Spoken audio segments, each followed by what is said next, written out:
in this scientific realm and have again been able to apply these ideas, these neuroscientific principles in understanding what's going on in Tai Chi and movement practices in order to maximally activate the brain during movement. How can we use movement to activate the brain, to keep the brain changing and growing all the time? And the brain has the ability for neuroplasticity or plasticity, and that means it changes and grows. So whenever we activate one area of the brain, it actually likes it and will do more if we continue to stimulate. It's just like you can train your body to do many different things. You're literally training your brain to become aware, to become sensitive, to be more active in a global sense. I have 5, I'm going to say 6 now because there's really 2 different things in the first one. 5 different ways you can maximally activate the brain, in my opinion. One is rhythmicity. So we're going to talk about that today. Rhythmicity, meaning rhythmic right-left movement. Rhythmic. Okay, so there's something that's basically very, very calming about activating this slow 1 hertz rhythm in the body. So it's like the slow rhythm seems to calm down the faster rhythm. So you have this situation where if you can actually impose these rhythmic processes on the brain, then you get everything brought back into balance. And I think this is really true with mental dysfunction as well as physical problems. So rhythmicity. The second one is synchronicity.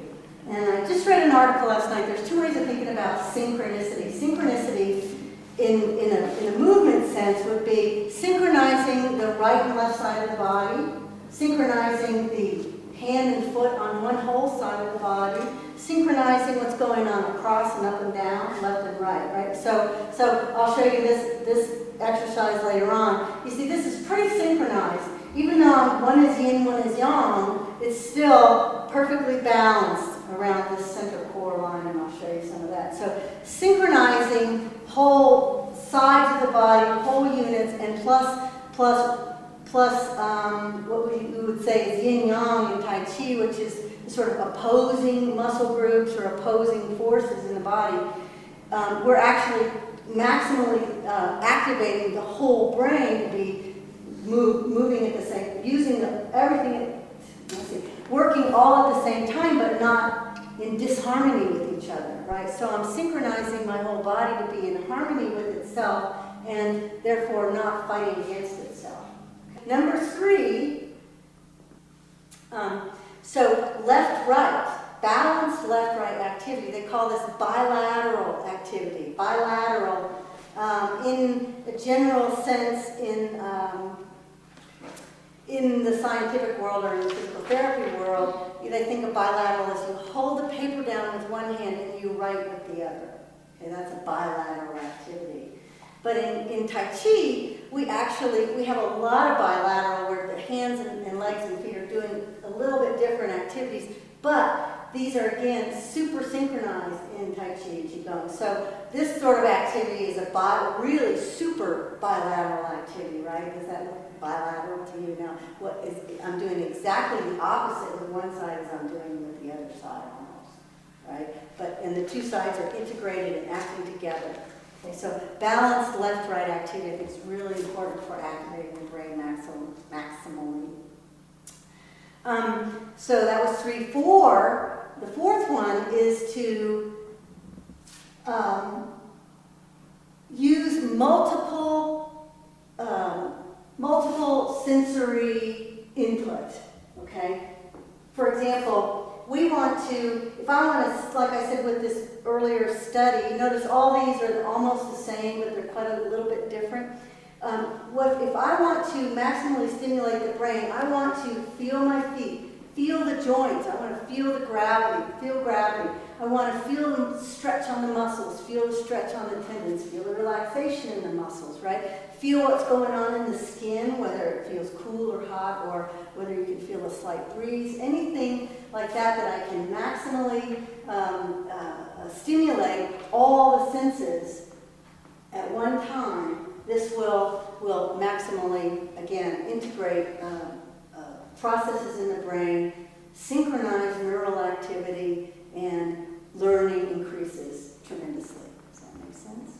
Okay. So we use multiple sensory integration techniques. I want to say first, before I talk about Qi, which is mental activity, using mental practice. Now everybody here has probably heard of visualization, right? You visualize and you can cause things to happen in the body. People visualize, a lot of athletes will use visualization techniques to practice. You know the story about the basketball players that visualized practicing making perfect baskets versus the ones who actually practiced making perfect baskets. There was like no difference. There's a real difference in what we do in Tai Chi in mental practice and that kind of visualization. Remember, that visualization was no movement. They just sat there and mentally saw themselves doing the work. And this is actually activating what they call mirror neurons. There is a specific set of neurons in the brain that will be activated whether you're moving or not, if they're the same activities either visualized or done. Now there are other neurons that are only active during movement or mostly during movement, and others that might be active during visualization processes and not the same. But these mirror neurons are the ones that are always active whether or not you're moving or not moving. So that's just the biggest surprise of recent years in the neuroscience world. I mean, they're flipping out over this stuff. The reason they're finding out so much is because now they put people in MRI machines and they can measure brain activity and using functional magnetic resonance imaging, where they actually see where the blood goes during a thought process. And then the other one is probably the most thing that's unique to Tai Chi and Qigong, and that's using Qi, using this idea of Qi in the body and the movement of Qi.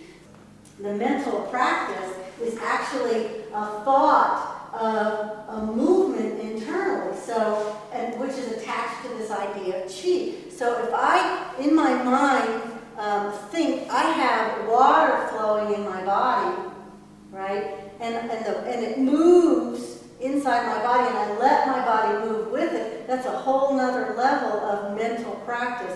In other words, my thoughts are on the movement of the water as opposed to on the physical movement. Does that make some sense? We're going to practice all these things, but I think I'm just trying to get a nice overview of the day.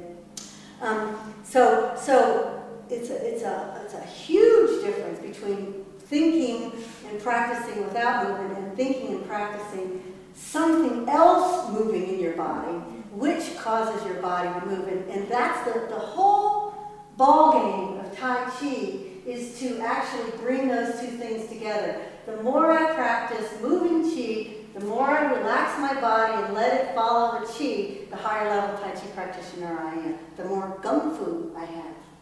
Okay? So that's your Gung Fu level, is your ability to actually do that. Your ability to use your mind to do everything in Tai Chi.